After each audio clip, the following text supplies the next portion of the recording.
Welcome to MVD films. சில படங்கள் பார்த்தீங்கன்னா, அதை பார்க்குற டீனேஜரோட உணர்ச்சிகளை தூண்டுற அளவுக்கு இருக்கும். இன்னும் சில படங்கள் அந்த படத்தை பார்க்குற வயசானவங்களோட உணர்ச்சிகளை கூட தூண்டுற அளவுக்கு இருக்கும். இன்னைக்கு நம்ம பார்க்க போகிற இந்த படம் வயசு வித்தியாசம் இல்லாமல் பார்க்குற அத்தனை பேர்த்தோட உணர்ச்சியுமே கண்டிப்பாக தூண்டக்கூடிய ஒரு ஹாட்டஸ்டான மூவி. என்னடா இந்த படத்துக்கு இவ்வளோ பீடிகை போடுறேன் அப்படின்னு நினைக்க வேண்டாம். உண்மையிலேயே இந்த படம் உங்கள் உணர்ச்சியை டெஸ்ட் பண்ணுற அளவுக்கு இருக்கும். படத்தில் காமத்துக்கு பஞ்சமே இருக்காது. அந்த அளவுக்கு படம் ஃபுல்லாக அந்த காமத்தை அள்ளி தெளிச்சிருப்பாங்க. சரி, இந்த படத்தோட ஒன்லைனர் என்னன்னு பார்த்தீங்கன்னா, துப்பாக்கி முனையில் ஒரு பப்ளிஷரை நம்ம ஹீரோயின் அவ எழுதின காம கதையை படிக்க வைக்கிறா. அவ ஏன் துப்பாக்கி முனையில் அந்த பப்ளிஷரை இந்த கதையை படிக்க வைக்கிறா அப்படிங்கிறதுக்கான காரணம் இந்த படம் போக போக ரிவீல் பண்ணும். இந்த படத்தோட ஃபுல் ஸ்டோரி என்னன்னு தெரிஞ்சுக்கணும்னா அந்த வீடியோவை ஸ்கிப் பண்ணாம பாருங்க. படத்தோட ஆரம்பத்தில் நம்ம ஹீரோயின் நினாவை காமிக்கிறாங்க. எங்கேயோ அவசரமா கிளம்பிட்டு இருக்கா. நம்ம நினா பார்த்தீங்கன்னா ஒரு ரைட்டரு, அதுவும் குறிப்பா காம கதைகளை மட்டுமே எழுதுற ஒரு ரைட்டரு. பல வருஷமா தான் எழுதின கதைகளை பப்ளிஷ் பண்ணணும் அப்படின்னு ட்ரை பண்ணுறா. அந்த ஊரில் இருக்கிற எல்லா மேகசின்ஸ்க்கும் அவளோட கதையை அனுப்புகிறா. பட் எல்லாருமே இதை ரிஜெக்ட் பண்ணிடுறாங்க. இன்னைக்கு வரைக்கும் அவளால் ஒரு கதையை பப்ளிஷ் பண்ணவே முடியல. இப்போ ஏதோ முடிவு பண்ணவளா அவள் ட்ராயரை ஓப்பன் பண்ணி அவள் எழுதுனதுலேயே ரொம்ப காமம் அதிகமாக இருக்கிற ஒரு கதையை எடுத்துகிட்டு எங்கேயோ கார் எடுத்துகிட்டு கிளம்புறா. அவள் வந்திருக்க இடம் பார்த்தீங்கன்னா ஒரு பப்ளிஷர் வீடு. அதை வீடுனே சொல்ல முடியாது, பெரிய மாளிகைன்னு சொல்லணும். ஏன்னா நினா வழக்கமாக அவள் எழுதுகிற கதைகள் எல்லாத்தையுமே இந்த சிமோ அனுப்புவா. இவருக்கு அந்த கதை பிடிக்காம திருப்பி அனுப்புறதே வழக்கமாக வச்சிருப்பாரு. அந்த சிமோ வந்து கதவை திறக்கிறாரு. என்ன விஷயம் அப்படின்னு முகத்தை கோபமா வச்சுட்டு கேட்க, நான் தான் நீனா அப்படின்னு அவளை இன்ட்ரடியூஸ் பண்ணவும், ஓ நீயா, எதுக்காக அனாவசியமா என்ன தொல்லை பண்ற, உன் கதைகள்ல எனக்கு இன்ட்ரெஸ்ட் இல்லை, கிளம்பு அப்படின்னு சொல்லிட்டு அவர் திரும்பி போற சமயத்துல சட்டுன்னு அவ கோட் பாக்கெட்ல இருந்து துப்பாக்கியை எடுத்து நீட்டுறா. மரியாதையா உள்ள போ, மண்டை செதறிரும் சாலா அப்படின்னு திட்டிட்டு சிமோவை வீட்டுக்குள்ள கன் பாயிண்ட்ல கூட்டிட்டு போறா. பயந்து போன சிமோவும் எதுவும் பேசாம அவ சொல்றபடியே கேட்கிறாரு. அவரோட ஆபீஸ் ரூம்குள்ள வந்து கதவு ஜன்னலை எல்லாத்தையும் சாத்த சொல்றா. கையில கன்னு வச்சிருக்காளே, சாத்தி தான் ஆகணும், மாட்டேன்னு சொன்னா பொட்டுன்னு போட்டா என்ன பண்றது அப்படின்னு பயந்துட்டே கதவு ஜன்னல் எல்லாம் சாத்துறாரு. அந்த டேபிள்ல போய் உட்காருங்க அப்படின்னு ஆர்டர் போடுறா. அவரும் டேபிள்ல பவ்யமா உட்கார்றாரு. அவ கையில இருந்து அந்த கதை புக்கை தூக்கி அவர் முன்னாடி போட்டு எனக்கு காது கேட்கிற மாதிரி அந்த கதையை சத்தமா படிங்க அப்படின்னு ஆர்டர் போடுறா. அவரும் அந்த புக் எடுத்து ஓபன் பண்ணி அந்த கதையை படிக்க ஆரம்பிக்கிறாரு. இப்போ நினாவோட கதை ஸ்டார்ட் ஆகுது. அந்த கதையோட ஆரம்பத்திலேயே ரோஸ் அப்படின்னு ஒரு பொண்ணை காமிக்கிறாங்க. கிராமத்துல இருந்து டவுனுக்கு வேலைக்காக அந்த ரோஸ் வந்துட்டு இருக்கா. இப்பதான் முதல் முறையா சிட்டியை அவ பார்க்கறதால ரொம்ப ஆச்சரியத்தோட அந்த கார்ல இருந்து குனிஞ்சு ஒவ்வொரு இடமா பார்த்துட்டு ரசிச்சுட்டு வரா. பெரிய பெரிய பில்டிங்கு, பெரிய தார் ரோடு அப்படின்னு ஒவ்வொன்றையும் ரொம்ப அதிசயமா பார்த்துட்டு வரா. ரோஸ்க்கு இந்த சிட்டியில இருக்கிற ஒரு மேன்ஷன்ல வேலை கிடைச்சிருக்கு. அந்த வேலையில ஜாயின் பண்றதுக்காக தான் வந்திருக்கா. அவ வேலை செய்ய வேண்டிய மேன்ஷனை வந்து அடையிறா. அங்க ரிசப்ஷன்ல யாருமே இல்லாததை ரோஸ் கவனிக்கிறா. யாராவது இருக்கீங்களா அப்படின்னு கேட்டுட்டு மேன்ஷனுக்குள்ள நடக்க ஆரம்பிக்கிறா. அப்போ அங்க ஒரு ரூம்ல இந்த மேன்ஷனோட ஓனர் சோஃபி ட்ரெஸ் மாத்திட்டு இருக்கிறத பார்க்கறா. சோஃபி பார்க்கறதுக்கு ரொம்ப அழகா இருக்கா. அவளோட அந்த 2 மெலன்ஸ் அவளுக்கு இன்னும் அழகை தருது. ஒரு நிமிஷம் அவளை பார்த்து அப்படியே ஸ்டன் ஆகி வெச்ச கண்ணு வாங்காம அவளவே பார்த்துட்டு ரோஸ் கதவோரத்திலேயே நின்றுட்டு இருக்கா. ரோஸை கவனிச்ச சோஃபியும் அவ யாரு, எதுக்கு வந்தா அப்படிங்கிறத தெரிஞ்சுக்கிறா. என் கூட வா அப்படின்னு ரிசப்ஷனுக்கு கூட்டிட்டு வரா. அங்க ரிசப்ஷன்ல ஒரு நபர் சோஃபியை பார்க்கறதுக்காக வெயிட் பண்ணிட்டு இருக்கான். இந்த மேசன் யாருன்னு பார்த்தீங்கன்னா ஒரு டூரிஸ்ட் கைடா வேலை பார்த்துட்டு இருக்கான். இந்த ஊருக்கு வர வெளிநாட்டுக்காரங்களுக்கு இந்த ஊரை சுத்தி காமிக்கிற வேலை. அவனும் ஒரு கிராமத்துல இருந்தா வர்றான். எப்பெல்லாம் இந்த சிட்டிக்கு வரானோ தவறாம இந்த மேன்ஷன்ல தான் வந்து அவன் தங்குவான். மேசனையும் ரோஸையும் அறிமுகப்படுத்தி வைக்கிறா. அவங்க 2 பேரும் ஒருத்தருக்கு ஒருத்தர் அறிமுகமாயிக்கிறாங்க. மேசன் போனதுக்கு அப்புறமா ரோஸை அந்த மோட்டலை சுத்தி காமிக்கிறதுக்காக சோஃபி கூட்டிட்டு வரா. ஒவ்வொரு ரூமா காமிச்சிட்டு இங்க வரக்கூடிய கஸ்டமர்ஸ் எப்படி இருப்பாங்க, அவங்கள எப்படியெல்லாம் ஹேண்டில் பண்ணணும் அப்படிங்கிறது எல்லாத்தையுமே ரோஸுக்கு சொல்லி கொடுத்துட்டு வரா. ரோஸோட வேலை ரிசப்ஷனிஸ்ட். அப்படி டிஸ்கஸ் பண்ணிட்டு ஒரு ரூம் பக்கமா 2 பேர் வராங்க. அங்க பாத்தீங்கன்னா ஒரு பொண்ணு பெரிய ஸ்டூலை போட்டு ஏறி சின்ன ஓட்ட வழியா பக்கத்து ரூம்ல என்ன நடக்குது அப்படின்னு ரொம்ப இன்ட்ரெஸ்டிங்கா பார்த்துட்டு இருக்கா. தன்னை மறந்து அந்த ஓட்டைக்கு அந்த பக்கமா என்ன நடக்குது அப்படின்னு பார்த்துட்டே தன்னோட பிரைவேட் பார்ட்ல கை வச்சு ஸ்டிமுலேட் பண்ணிட்டு இருக்கா. லில்லி அப்படின்னு கோவமா சோஃபியா கத்தவும் திடுக்கிட்டு போய் இந்த ஸ்டூல்ல இருந்து வேக வேகமா கீழே இறங்குறா. அந்த லில்லி வேற யாரும் இல்ல, சோஃபியோட தங்கச்சி தான். என்ன பண்ற இங்க, உனக்கு எத்தனை தடவை சொல்லியிருக்கேன் அந்த ரூமை வாட்ச் பண்ணாதேன்னு, போ இந்த பக்கம் அப்படின்னு கோவமா லில்லியை துரத்தி விடுறா. இந்த லில்லி தான் அந்த ஹோட்டலோட ஷெஃப். இவ குக் பண்ற ஃபுட்டை சாப்பிட்றதுக்காகவே ஒரு கூட்டம் அந்த ஹோட்டலுக்கு அடிக்கடி வருவாங்க. அந்த அளவுக்கு ஒரு ஃபேமஸான குக் இவோ. கிச்சனுக்குள்ள போ அப்படின்னு சோஃபி மிரட்டவும் அக்காவோட மிரட்டலுக்கு பயந்து அவ கிச்சனுக்கு போயிடுறா.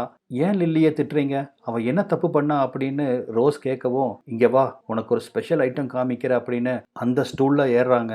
ஏறி அந்த ஓட்ட வழியா அந்த ரூம்குள்ள என்ன நடக்குதுன்னு பாரு அப்படின்னு சோஃபி சொல்ல 2 பேரும் அந்த ரூமை எட்டி பார்க்குறாங்க. அங்க பார்த்தீங்கன்னா சாங் அப்படின்னு ஒரு சைனீஸ் 24 மணி நேரமும் எக்ஸசைஸ் பண்ணிட்டே தான் இருப்பான். மேக்ஸிமம் அந்த ரூமை விட்டே வெளியே வர மாட்டான். அவனுக்கு தேவையானது எல்லாத்தையும் அந்த ரூமுக்குள்ளேயே சப்ளை பண்ணிடுவாங்க. சாப்பாடு, பொண்ணுங்க உட்பட. இப்பவும் அப்படித்தான். எக்ஸசைஸ் பண்ற பேர் வழின்னு எக்ஸசைஸ் கூட மேட்டரை மிங்கிள் பண்ணி ஒரு பொண்ணை பண்ணிட்டு இருக்கான். அவன் பண்ற விதவிதமான இந்த மேட்டர் எக்ஸசைஸை பார்க்கறதுக்கு எக்ஸைட் ஆகி தான் லில்லி அவனுக்கு தெரியாம ஒளிஞ்சிருந்து இந்த ஓட்ட வழியா பாப்பா. அதைத்தான் இப்ப இந்த 2 பேரும் பார்த்துட்டு இருக்காங்க. அவ்வளவுதான், அடுத்த நிமிஷம் ரோஸுக்கும் சரி சோஃபிக்கும் சரி அவங்க கை அவங்க பிரைவேட் பார்ட்டை போய் ஸ்டிமுலேட் பண்ண ஆரம்பிச்சிருச்சு. வேங்கோட உடம்ப பார்த்த ரோஸுக்கு அவ குகைக்குள்ள புயல் அடிக்க ஆரம்பிச்சிருச்சு. கொஞ்ச நேரம் அதை பார்த்து ரசிச்ச 2 பேரும் அந்த ஸ்டேர் கேஸ்ல இருந்து கீழே இறங்குறாங்க. இப்ப புரியுதா நான் ஏன் லில்லியை திட்டினேன்னு? இதெல்லாம் பார்த்தா அவளும் ஆசைப்படுவா அப்படிங்கறதுக்காகத்தான் நான் அவளை கண்டிச்சேன் அப்படின்னு சொன்ன சோஃபி, சரி நீ போய் ஃப்ரெஷ்ன் அப் ஆயிக்கோ, இந்த ஹோட்டலோட ரூல்ஸை முதல்ல தெரிஞ்சுக்கோ, நீ தினம் தினம் குளிக்கணும், அழகா ட்ரெஸ் பண்ணிட்டு அந்த ரிசப்ஷன்ல கஸ்டமருக்காக வெயிட் பண்ணணும், புரிஞ்சுதா அப்படின்னு சொல்லிட்டு சோஃபி அங்கிருந்து கிளம்பி போறா. அன்னைக்கு அப்படிதான் குளிச்சுட்டு ட்ரெஸ் மாத்தலாம் அப்படின்னு ரோஸு சோஃபியோட ரூமுக்கு வரா. ஏன்னா அவள் ட்ரெஸ் எல்லாம் சோஃபி ரூம்ல தான் வச்சிருப்பா. அந்த சமயத்துல பாத்தீங்கன்னா சோஃபி அங்க இல்ல. ஒரு ரூமை கிராஸ் பண்ணும்போது அங்கிருந்து முக்கல் முனகல் சத்தம் கேட்குது. என்னவா இருக்கும் அப்படின்னு ஒரு எக்ஸைட்மெண்ட்ல அந்த ரூமுக்குள்ள என்டர் ஆகுறா. பார்த்தா அந்த ரூம் எம்டியா இருக்கு. அந்த ரூம்குள்ள யாருமே இல்ல. யாருமே இல்லாத ரூம்ல எப்படி சத்தம் வருது அப்படின்னு சொல்லிட்டு அந்த கபோர்ட் பக்கத்துல போய் நிக்கவும் தான் கபோர்டுக்கு மேல இருக்கிற ஒரு வென்டிலேட்டர் வழியா தான் அந்த சத்தம் வந்திருக்கு.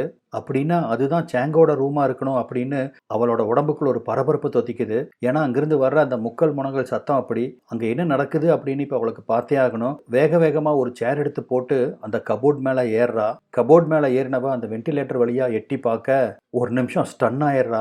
அந்த ரூமுக்குள்ள வேங்குக்கு சோஃபி மசாஜ் பண்ணிட்டு இருக்கா. 2 பேர்த்து உடம்புலையும் ஒட்டு துணி கிடையாது. என்னது ஒரு பெரிய தடிக்கு மசாஜ் பண்ணிட்டு இருக்காளே அப்படின்னு பார்க்கும்போது தான் தெரியுது நம்ம மச்சான் வேங்கோட தம்பி எது அப்படின்னு. சாங் என்னவோ பார்க்கறதுக்கு சின்னதா தான் இருக்கான், ஆனா அவன் தம்பி எவ்வளவு பெருசா இருக்கான் அப்படின்னு இவளு ரொம்ப ஆச்சரியப்படுறா. ஒரு கட்டத்துல இவளால அடக்கிக்க முடியாம பக்கத்துல தடி ஏதாவது இருக்கா அப்படின்னு தேடி பார்த்துட்டு இருக்கிற அந்த சமயத்துல அங்க லில்லி வந்து ரோஸை முறைக்க ஆரம்பிக்கிறா. தடியத்தானே தேடுன, போ என் ரூம்ல இருக்கு, எடுத்து யூஸ் பண்ணிக்கோ. இதே தான் நானும் செஞ்சேன், ஆனா நான் பண்ணாமட்டும் அது எங்க அக்கா தப்புன்னு சொல்றா.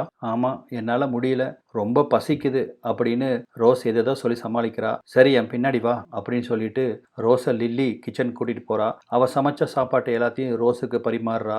உண்மையிலேயே உன் கைப்பக்குவம் ரொம்ப நல்லா இருக்கு அப்படின்னு லில்லியை பாராட்டுறா. இதன் மூலமா இப்ப இவங்க 2 பேரும் ஃப்ரெண்ட்ஸ் ஆயிடுறாங்க. கொஞ்ச நேரத்துல சோஃபி அங்க வரா. ரொம்ப டயர்டா இருக்கு, எனக்கு சூடா தண்ணி காய வை, நான் குளிக்கணும் அப்படின்னு லில்லியை அங்கிருந்து அனுப்பிச்சு விட்டுட்டு ரோஸ் பக்கத்துல வந்து உட்கார்றா. என்ன ரோஸ், உன் கிணத்துல இருந்து ஏகப்பட்ட தண்ணி லீக் ஆயிருக்கும் போல இருக்கு, கீழே கால் வைக்க முடியல அப்படின்னு சொல்லிட்டு அவ கூட பேச ஆரம்பிக்கிறா. உனக்கு சாங்கு மேல ஒரு இன்ட்ரெஸ்ட் இருக்குதானே அப்படின்னு டைரக்டா ரோஸை பார்த்து கேட்கவும் அவளுக்கு உடனே சாங்கோட தம்பி தான் ஞாபகத்துக்கு வருது. ஆமா அப்படின்னு வேக வேகமா தலையாட்டுறா. கவலைப்படாத, நான் சாங்கு கிட்ட பேசி அவன் தம்பிய உன்னோட குகைக்கு அனுப்புறதுக்கு ஏற்பாடு பண்றேன் அப்படின்னு சோஃபி சொல்ல, ஆமா நான் உங்களை ஒளிஞ்சிருந்து தானே பார்த்தேன், உங்களுக்கு எப்படி தெரிஞ்சிச்சு அப்படின்னு ரோஸ் கேட்கவும், நீ பார்த்தது தெரியல, உன்னை எரியாம நீ முணங்கிட்டு இருந்தது எனக்கு கேட்டுச்சு, அதை வச்சுதான் நான் சொன்னேன் அப்படின்னு சோஃபி சொல்லவும் ரோஸ்க்கு ஒரு மாதிரி வெக்கமா போயிருது. சே நம்ம ரொம்ப வீக் ஆயிட்டோமோ அப்படின்னு ரோஸ் ஃபீல் பண்றா. அந்த சமயத்துல தான் ரிசப்ஷன்ல பெல் அடிக்கிற சவுண்டு கேட்குது. என்னன்னு போய் பார்த்தா அங்க நிறைய பொண்ணுங்க அந்த ரூம்ல ஸ்டே பண்றதுக்காக வந்திருக்காங்க. அந்த பொண்ணுங்கெல்லாம் அவங்க பாய் ஃப்ரெண்ட்ஸ் எல்லாம் கூட்டிட்டு வந்து இந்த ஹோட்டல்ல தான் ஸ்டே பண்ணுவாங்க. விடிய விடிய ஒவ்வொரு ரூம்லயும் அந்த பொண்ணுங்களோட குகையில எல்லாம் அந்த பசங்க பயங்கரமா வெடி வெடிச்சிட்டு இருப்பானுங்க. இது அன்றாட நடக்கக்கூடிய ஒரு நிகழ்வு தான். அன்னைக்கு அப்படிதான் லில்லியை தேடி வந்த ரோஸ் அவளை காணாததால அவ எங்க போயிருப்பா அப்படின்னு யோசிச்சுட்டே அவ ரூம் எல்லாம் தேடி பார்க்கறா. ஆக்சுவலா லில்லியோட ரூம்ல யாருமே அலௌட் இல்ல. அதை மீறி யாராவது அந்த ரூமுக்குள்ள என்டர் ஆனா லில்லி சோஃபி கிட்ட போட்டு கொடுத்துருவா. அவளைதான் சோஃபி உடனே அவங்கள வேலை விட்டு தூக்கிடுவா. அப்பதான் அந்த ரூமுக்குள்ள யாரோ நடந்து வர சத்தம் கேட்க பயந்து போன ரோஸ் அங்க இருக்கிற ஒரு அலமாரிக்குள்ள ஓடி போய் ஒளிஞ்சுக்கலான்னு சொல்லி அலமாரியை ஓபன் பண்ணி உள்ள போய் ஒளிஞ்சுக்கிறா.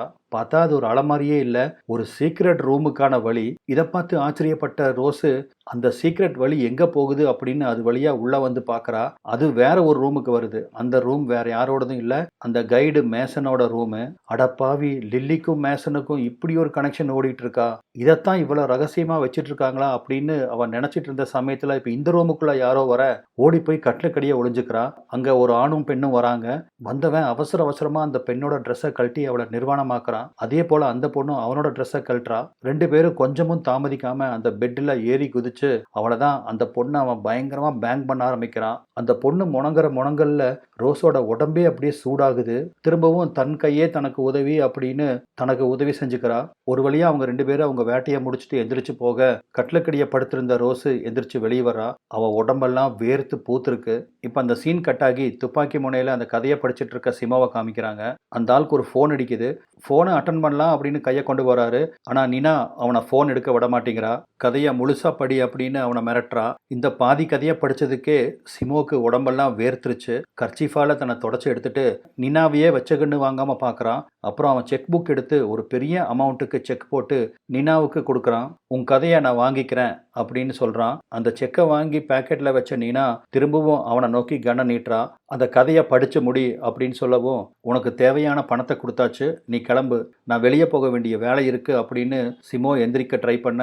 ஆனா நினா அவனை போக விட மாட்டேங்கிறா. இந்த கதையை படிச்சு முடிக்காம நீ எந்திரிச்சு போகக்கூடாது அப்படின்னு ரொம்ப ஸ்ட்ரிக்டா சொல்லிடுறா. நான் இந்த கதையை எழுதும்போது இதை படிக்கிற ஒவ்வொருத்தனோட தம்பியும் எந்திரிச்சு நிற்கணும் அப்படிங்கிற அந்த குறிக்கோளில் தான் எழுதினேன். ஈவன் வயசான உன்னோட தம்பியும் கூட இதை கதையை கேட்டு எந்திரிச்சு நிற்கணும், படி அப்படின்னு சொல்லி அவனை மிரட்டுறா.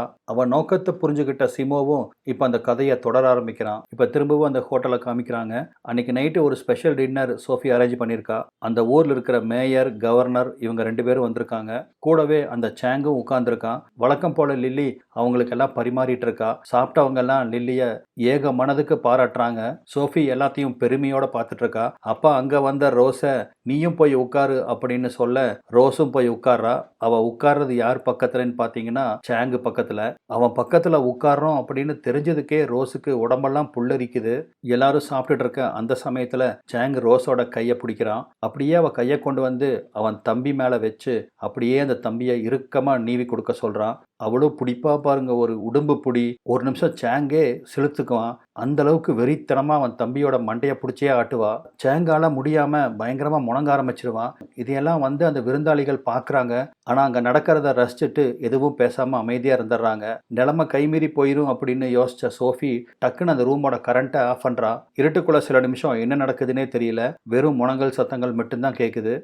யாரை பண்றாங்கன்னே தெரியல. கொஞ்ச நேரம் கழிச்சு எந்திரிச்சு போன சேங்கு கேண்டிலோட வரான். ரோஸை பார்த்து கண்ணை காமிச்சிட்டு போகவும் அப்படியே ஒரு ஆட்டுக்குட்டி மாதிரி சேங்கை ஃபாலோ பண்ணிட்டு அவன் பின்னாடியே அவன் ரூமுக்கு போறா. அப்புறம் என்ன, ரூமுக்குள்ள வந்த ரோஸை கைய காலை கட்டி போட்டு அவளை நகர விடாம அவ குகையிலேயே பிளாஸ்டுக்கு மேல பிளாஸ்ட் பண்றான். ராக்கெட் மேல ராக்கெட் விட்டு டயர்டாகி போயிடுறான். இப்போ அப்படியே இந்த சீன் கட் ஆகி இந்த கதையை படிச்சுட்டு இருந்த சிமோவை காமிக்கிறாங்க. சிமோவோட தம்பி அவனை வெளியிட சொல்லி துடிக்கிறான். அந்த சமயத்துல பக்கத்து ரூம்ல இருந்து நினா வெளியே வரா. ரோஸ் போட்டிருந்த அதே ட்ரெஸ்ஸை போட்டுட்டு அவள் வெளியே வரவும் ஒரு நிமிஷம் சிமோ அவளை ஆச்சரியமா பார்க்கறான். ஏன்னா நினா போட்டிருக்க அந்த ட்ரெஸ்ஸு ரோஸ் ஆரம்பத்துல இந்த ஊருக்கு வரும்போது போட்டிருப்பா இல்லையா, அதே ட்ரெஸ்ஸு. ஆக்சுவலா நினா எழுதியிருந்த ஸ்டோரி ஒரு ட்ரூ ஸ்டோரி. அதுல அந்த ரோஸோட கேரக்டர் வேற யாரும் இல்லை, நினா தான். இது ஆக்சுவலா நினாவோட உண்மை கதை. கிராமத்திலிருந்து டவுனுக்கு வந்த நினா ஒரு ஹோட்டல் ரிசப்ஷனிஸ்டா வேலை செஞ்சிருப்பா. அங்க நடந்த அந்த எரோட்டிக் சம்பவத்தை தான் ஒரு கதையா எழுதியிருப்பா. வேகமா எந்திரிச்ச சிமோ நினாவை கட்டி பிடிச்சுக்கிறான். உன்னோட உண்மை கதை ரொம்ப நல்லா இருந்துச்சு பாரு, பல வருஷமா தூங்கிட்டு இருந்த என் தம்பிய உன் கதை எப்படி தட்டி எழுப்பி இருக்குதுன்னு பாரு அப்படின்னு சொல்லவும் அவன் தம்பியை தன் கையில உணர்ந்த நினாவும் தன்னோட காம கதையை கேட்டு ஒரு கிழவனோட தம்பியே தலையை தூக்கிட்டான் அப்படின்னு சந்தோஷப்படுறா. இதோட இந்த அடல்ட் ஸ்டோரியும் முடியுது. என்னங்க, இந்த படம் டிஃப்ரெண்டா இருந்துச்சா, உங்களுக்கு பிடிச்சதா அப்படிங்கிறத சொல்லுங்க. இந்த படம் ஃபுல்லா பார்த்தீங்கன்னா ஏகப்பட்ட கலவை காட்சிகளோட தான் இருக்கும். ஸோ முடிஞ்ச வரைக்கும் என்னால் எக்ஸ்பிளைன் பண்ணியிருக்கேன். நான் சொன்னது பிடிச்சிருக்கா இல்லையா அப்படிங்கிறதையும் மறக்காம கமெண்ட்ல தெரிவிங்க. இந்த வீடியோ பிடிச்சிருந்தா நம்ம சேனலை சப்ஸ்கிரைப் பண்ணுங்க. அப்படியே ஒரு லைக்கும் போடுங்க. நம்ம மீண்டும் வேற ஒரு கதையில சந்திக்கலாம். நன்றி.